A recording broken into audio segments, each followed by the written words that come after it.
আমার ছোটবেলায় আমার মনে আছে, আমি মাদ্রাসার থেকে আইসা বারান্দায়, বাসার বারান্দার মধ্যে বসছি, মোড়ার মধ্যে।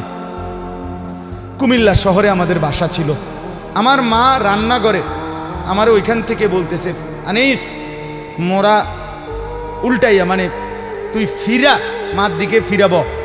আমি মার দিকে আরেক দিকে তাকাইছিলাম, তা আমি ফিরা বসছি। তাই বললাম, মা কি হয়েছে? ওই ঘরের জানালা দিয়া ওই বাড়ির পাশের বাসার কাজের মেয়ে তোর দিকে চাইয়া রইছে। মা এটা দেখছি, এই জন্য তোরে বলছি ঘুরা মার দিকে ফিরা বসতে। মার নজর, মা নজর রাখছে। আমি জীবনে একবার, শুধু আমার পুরা জীবনে একটা সাদা টুপি কিনছিলাম একবার, যে টুপিটার মাঝখান দিয়া ছোট্ট ছোট্ট লাল লাল এই ছোট্ট ছোট্ট কটা ফুল ছিল লাল কালারের। এই একটা টুপি শখ করে এমনি ভাল লাগছিল, কিনছিলাম ওই মাহফিলে যে দোকান বসে এডির থেকে। তখন আমি মাত্র নতুন চাকরি নিছি, পড়ালেখা শেষ করে বেতন হইছে অল্প টাকা।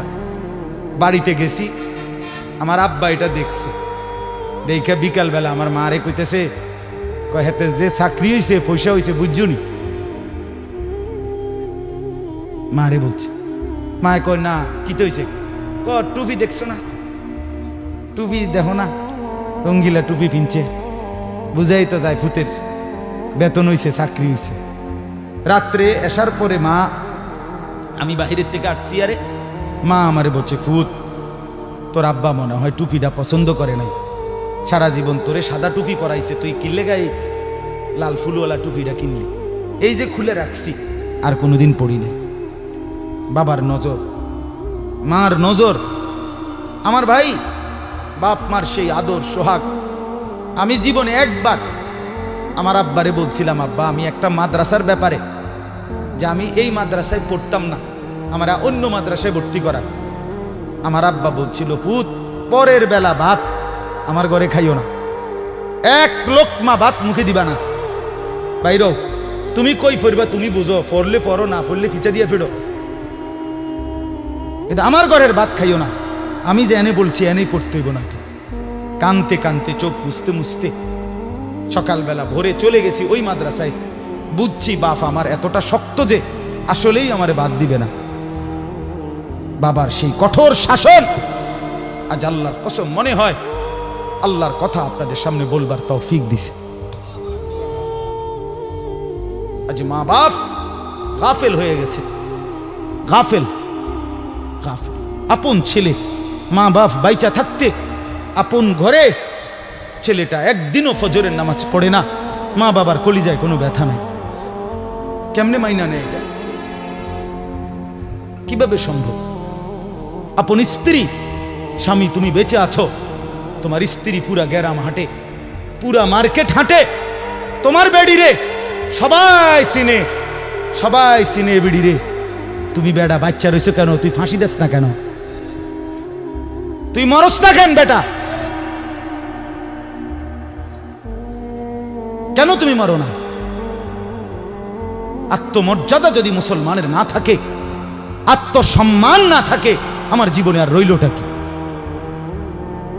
আমার জীবনের আর আছেটা কি? এজন্য ছেলেদেরকে বলি, বাপ দিন শিখো, আল্লাহর কোরআন শিখো, নামাজকে ভালোবাসো, চেহারা সুন্দর হবে, আখলাক সুন্দর হবে, দুনিয়াতেও সুখ মিলবে, আখেরাতেও সুখ মিলবে। এই বন্ধুর কথা ফেলে দিও না। আমি সব সময় বলি যে তোমার ছবি দেখায়, নাচ দেখায়, উলঙ্গ দৃশ্য দেখায়, জিনা ব্যভিচারের রাস্তায় নিয়ে যায়, মদের বোতল তুলে দেয়, ফেন্সিডিলের বোতল তুলে দেয়, ইয়াবার ট্যাবলেট তুলে দেয়, আল্লাহর কসম এটা বন্ধু না, বন্ধু না, এটা শয়তান, ইবলিস, শয়তান। এটা শয়তান, এই হারামি শয়তান। যেই মেয়ে তোমারে বিবাহ বহির্ভূত, যেই মেয়ের সাথে প্রেম করো, এই মেয়ে মেয়ে না, এটা সরাসরি ইবলিস, এটা শয়তান, শয়তান। এটা তোমারে ভালো করবে না। কোরআনে আছে, কিয়ামতের দিন অসৎ বন্ধুর কারণে বহু নাফরমান জাহান্নামী পাপী নিজের আঙ্গুল এইভাবে দাঁত দিয়া কামড়াবে, কামড়াইয়া ছিঁড়ে ফেলবে। ইয়াউমা ইয়াআদ্দু যালিমু আলা ইয়াদাইহি, এই আয়াত। দাঁত কামড়াইয়া, আরে আঙ্গুল দাঁত দিয়া কামড়াইয়া ছিঁড়ে ফেলবে আর আফসুস করে বলবে, ইয়া লাইতানি লাম আত্তাখিজ ফুলানান খলিলা, হায় আমার মন্দ কপাল, যদি সেই অসভ্যকে বন্ধু না বানাইতাম। আল্লাহ নবী সাল্লাল্লাহু আলাইহি সাল্লামের চুল মুবারকের মতো চুল রাখবেন কোন দিন? নবী সাল্লাল্লাহু আলাইহি সাল্লামের মতো চেহারা বানাবেন কোন দিন? নবী সাল্লাল্লাহু আলাইহি সাল্লামের মতো পোশাক, সাহাবীদের মতো পোশাক পরবেন কোন দিন? নবী সাল্লাল্লাহু আলাইহি সাল্লাম যেভাবে ঘুমাতেন সেই ঘুমাবেন কোন দিন? নবী সাল্লাল্লাহু আলাইহি ওয়াসাল্লাম যেভাবে স্ত্রী ছেলে মেয়ের সাথে সংসার করতেন সেটা করবেন কোন দিন? নবী সাল্লাল্লাহু আলাইহি সাল্লাম 5 ওয়াক্ত নামাজ পড়তেন, সেটা শুরু করবেন কোন দিন? নবী সাল্লাল্লাহু আলাইহি সাল্লামের স্ত্রী মেয়েরা শতভাগ পর্দা করতেন, সেটা আপনি শুরু করবেন কোন দিন? নবী সাল্লাল্লাহু আলাইহি সাল্লাম আজীবন হালাল খাইতেন, আপনি হালাল খাবেন কোন দিন? সুদ ছাড়বেন কোন দিন? ঘুষ ছাড়বেন কোন দিন? ওজনে কম দেওয়া ছাড়বেন কোন দিন? মিথ্যা বলা ছাড়বেন কোন দিন? নবী সাল্লাল্লাহু আলাইহি ওয়াসাল্লাম ভিন নারীর থেকে নিজেকে হেফাজত করতেন, আপনি নাচ দেখা, গান দেখা, সিনেমা দেখা, নর্তকী দেখা, নাটক দেখা, জিনা করা, ব্যভিচার করা, অসভ্যতা করা, এটা ছাড়বেন কোন দিন? বলেন আমারে। হ্যাঁ, নবীর ভালোবাসা এটা মামুর বাড়ি, হ্যাঁ, এটা আপনার নানার বাড়ি আর মামুর বাড়ি। আপনি ডুল্লা ডুল্লা কইবেন আর নবীর এশক মোহব্বতে আপনি বাসা যাইবেন। চেহারায়, সুরতে, আমলে, আখলাকে জিন্দিগির কোথাও রাসূলুল্লাহ সাহাবীদের তরিকা থাকবে না, আপনি নবী প্রেমিক হবেন, এত বড় মিথ্যা নিজের জন্য ফয়সালা করেন না। নিজের ব্যাপারে এত বড় ভুল করেন না বাপ, নিজের এত বড় ক্ষতি করেন না। অনুরোধ আমার ছেলেদেরকেও বলি, বাপ, এই যৌবন, এই বয়স আল্লাহ তাআলা ইবাদতের জন্য দিয়েছেন। কোরআনুল কারীমে আল্লাহ তাআলা বলেন, সুম্মা নুখরিজুকুম তিফলান, আমি মানুষের সন্তানকে প্রথম মায়ের পেট থেকে বাচ্চা আকারে বের করি।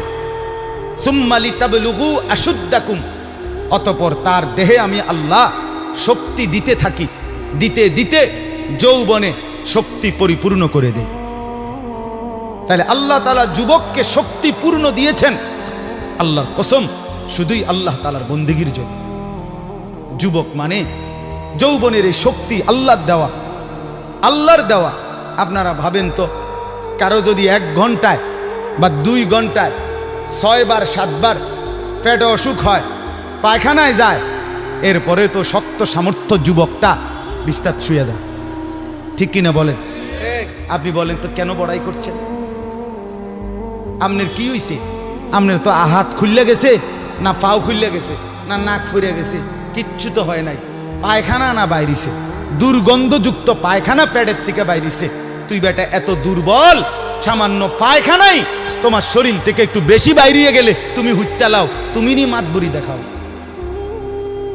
এই অপদার্থ, তুমি অহংকার করো কেমনে? কথা বলেন, আমি বড়াই দেখাই কেমনে? যে আমি সামান্য পায়খানা, এটার কাছে আমি এত দুর্বল, আমার কি বড়াই করা সাজে? তাহলে আমাদের প্রতি সেকেন্ডের সুস্থতা, আমাদের শক্তি, সবল, এটা তো আল্লাহর দান। কার দেওয়া বলেন না? আল্লাহর দান। আল্লাহর দেওয়া সেই শক্তি, আল্লাহর দেওয়া সেই বল, আল্লাহর দেওয়া সেই সাহস, আল্লাহর দেওয়া সেই যৌবন, আমার ভাই কেন না ফরমানের মধ্যে ব্যয় করে? কেন?